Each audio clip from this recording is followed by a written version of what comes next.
This video is not intended to encourage or glorify any kind of drug use. The sole purpose of these videos is to educate you on the dangers of what these substances can do to you. Please do not do any of the acts mentioned in this video. I repeat, do not do any of the acts mentioned in this video.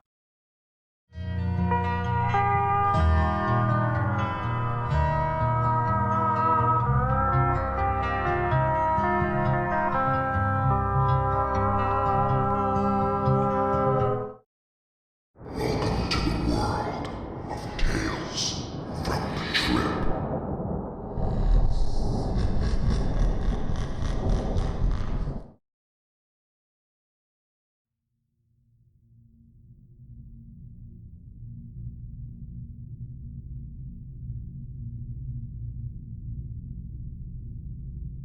I am 19 years old and suffering from severe clinical depression. I obtained a Wellbutrin prescription about 1 month prior to overdose experience. I recently had it increased from 150 milligrams to 300 milligrams extended release. I have never before experimented much with drugs, prescription or otherwise. Getting high was not an initial intention. This report is written more than a week after the experience. The following times listed are approximated. 8:30. Wake up. Depression hit hard this morning. Don't think I'll even be able to get out of bed. I lay still for several minutes. I decide to call into work, take the morning to collect myself. I then get up, swallow one 300 milligram of Wellbutrin XL extended release. 8:50. Fuck it. I feel dreadful. Pop another 300 milligrams.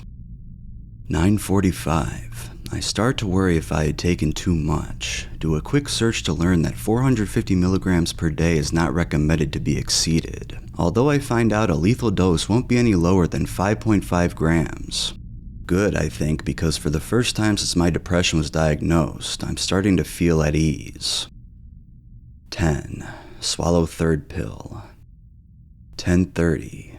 I am starting to feel very dizzy. I assume this is the first wave from the first two pills. Kind of a fun feeling. Lightheaded enough to feel almost like I'm floating. Vision slightly distorted. I start to feel hungry. Driving's probably not safe in this condition. I walk 2 blocks to Subway for a sandwich before heading back home. 11:30. Back home, fed, happy, and frankly fascinated by what I am feeling. This is all new to me. My heart is racing and I feel hot. At this point, the good feelings outweigh the discomfort greatly. I am enjoying the high. 11:35. I start to hear a high-pitched humming noise. Nothing painful. More than anything, just annoying. 11:45. By now, the humming has subsided, and I feel what I assume to be the third pill coming into play. Tremors begin in my left hand. This doesn't bother me. I find it kind of fun, actually. This is all so new. My dog is whining at the back door. I let her outside and return to my spot on the couch.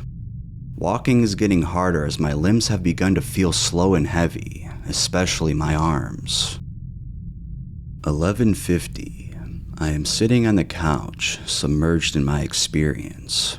I hear the distinct sound of my dog's paws on the hardwood floor, as if she's walking on the floor directly behind me. I know that she is outside though.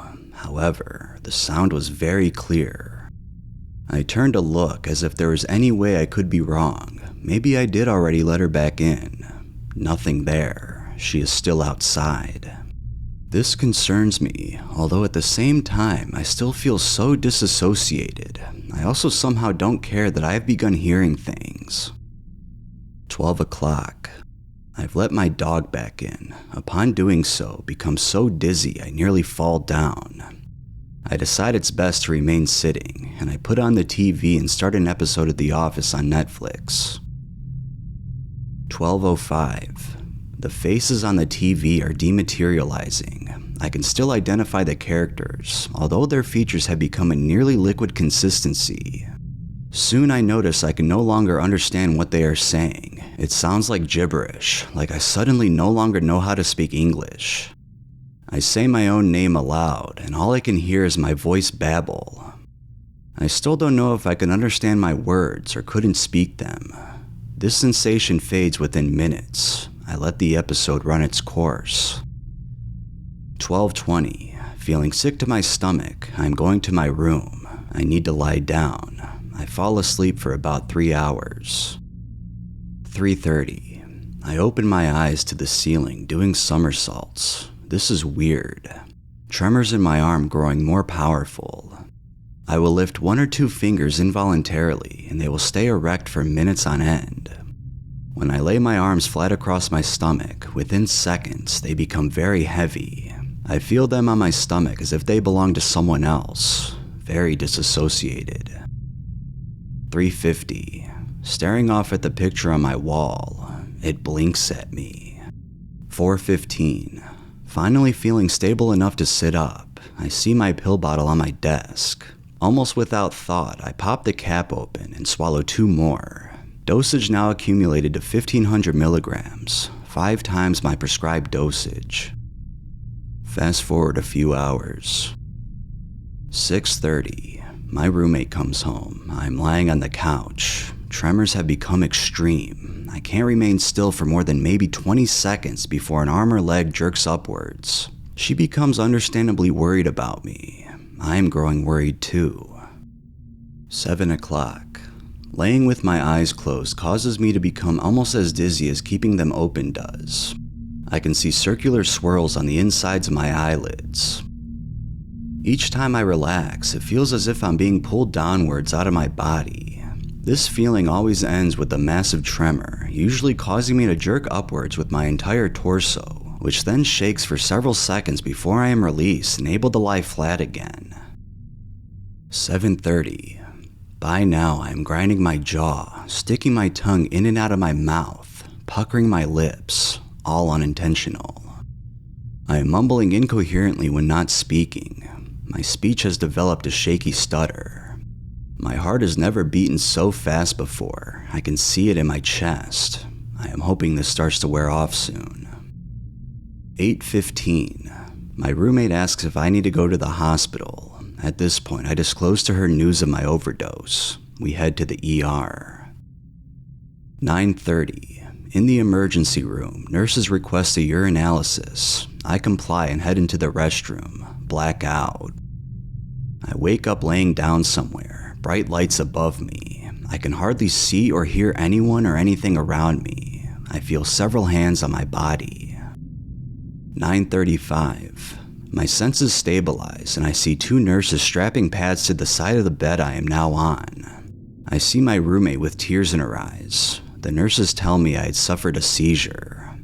My entire head throbs from the very back of my head to the bone of my nose. I still remember nothing of the seizure. My roommate tells me I was stuck seizing in the locked bathroom for full minutes before they could get the door open. She says she heard me hit the ground, followed by the sounds of me shuffling against the floor and my dull screams pressed out through my locked jaws. The back of my head bounced against the laminate so hard, a blood vessel in my eye burst. My left eye was blood red and blurry for days. For the next 2 days, I was put on something called 1-to-1. This meant I was not allowed to be alone for so much as a second.